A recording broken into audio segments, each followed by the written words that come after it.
Hope you like ice cream. Today is National Ice Cream Day. So hope you'll celebrate for both. Actually, I'm having ice cream later today, but just don't tell my wife. Okay, let's jump into the market. And I guess you could have corn flavored ice cream, couldn't you? Sweet corn flavored, maybe that'd be great for the fair season, right?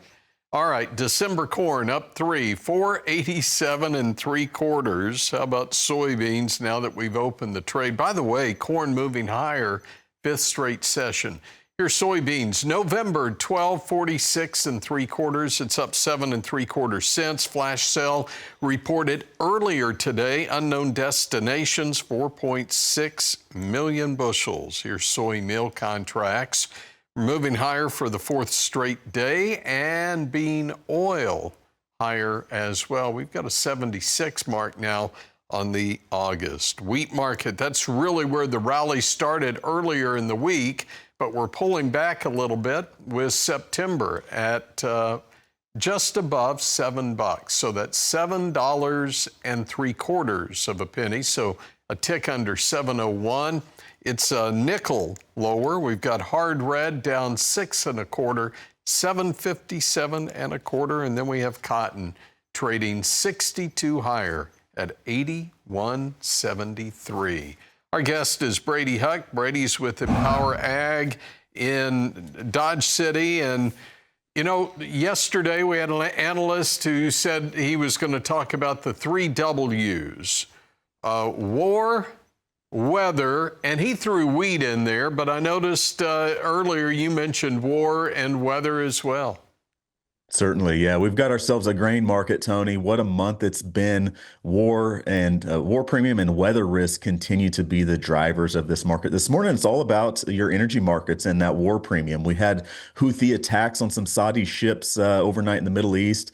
They're attempting to blockade and disrupt ship traffic in the Red Sea, which I'm learning is an important alternative to the Strait of Hormuz and getting energy products out there. So that's got traders nervous, and we've got crude oil up above $90 a barrel, 90, 91, $92 a barrel here on your WTI crude. So big moves in your energy markets. They're taking the reins and adding some of that premium to your commodities here today. But we're in the middle of a weather market too, Tony. It's an important time of year for developing the U.S. crop size. It's summer. Some areas are facing above normal temps and need some rain. In June, I believe we were trading a perfect crop out there, and that has changed. This crop is starting to get some nicks and dings in it, especially in the northern and western corn belt. It's not a perfect crop anymore. How bad? You stack 10 days of heat, that's one thing, but you build 20 to 30 days of heat and drought this time of year, and that's a whole different ballgame. So a lot of analysts questioning whether or not we can still reach trend yields. If you're going to have below trend, below normal yields in one area, you need above normal yields in another to offset that to still reach trend. So if we don't get trend yields, though, Tony, this balance sheet gets tight across the board and could cause some demand rationing. And where do prices need to go? So the market's getting excited. Again, for a producer watching this, any thoughts on maybe how to watch this, how to protect yourself or take advantage of these increase in prices? Right. It's been a great rally. This is an opportunity for producers. This is why you manage positions when the markets sell off. You position yourself for this type of rally. You got to do something about it. But when you're facing production uncertainty, Tony, it's hard to go out there and commit. I go back to it's always easy to sell the first half of your crop. It's really difficult to protect the second half of your crop. You've got to use some different tools in there that allow you to protect this price without overcommitting bushels or putting yourself in a pickle there. Yeah, and again, we already know there are some who are betting on this market to go easily $6 before long. So we'll have an eye on that. Brady, how about a quick break here? We'll come back, talk about something I know you like to talk about. It's the cattle market. It's coming up on Market Day Report. All right, let's talk livestock markets. Guess what? We're higher. We don't see this very often, and whether or not we'll actually settle in higher territories, well, that's a whole different story. Right now, though, we come out of the gate at 223.97 on the August contract, and we're up 77. Again, higher across the board, holding the 220 on October. It's 80 cents higher.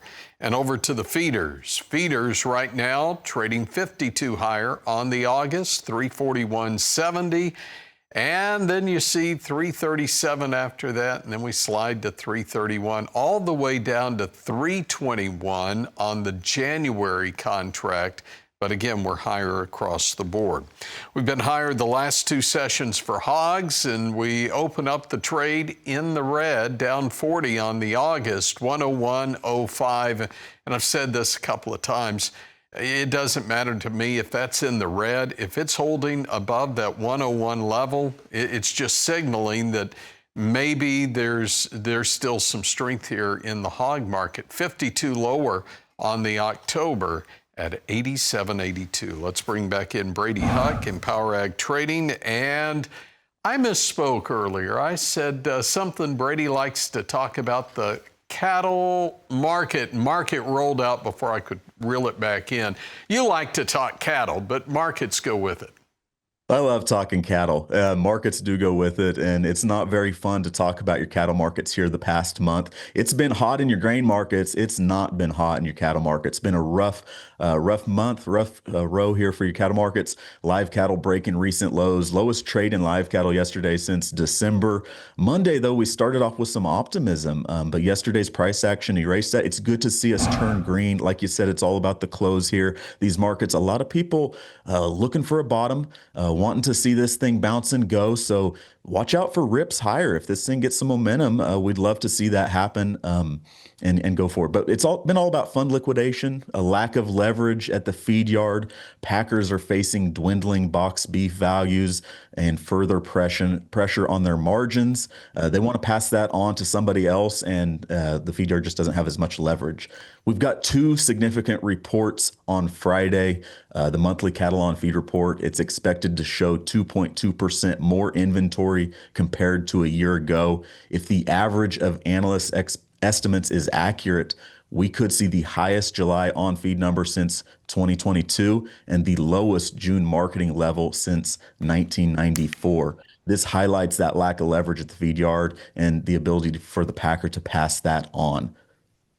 Okay, We're also, the other report here we got, Tony, the USDA is going to release that biannual cattle inventory report. That's going to be another slug of data. Typically, we don't see a big market reaction from that report, but in this market, as much negativity as we've seen over the last month, it could get us back to trading fundamentals, longer-term fundamentals of our supply situation. We'll be looking at coal cow rates, heifer retention, some of those clues there in this big data dump on that inventory report, Tony. So let me throw in one thing real quick.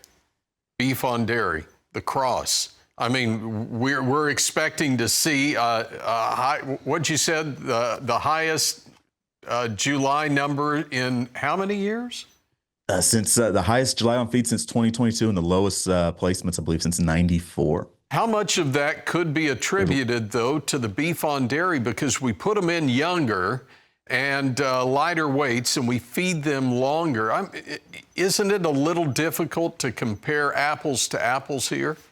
It's been a game changer. Beef on dairy has changed the industry. It's filled the void in the smaller beef cow herd and come in and allowed us to bring more beef to the table. It's just been a game changer here.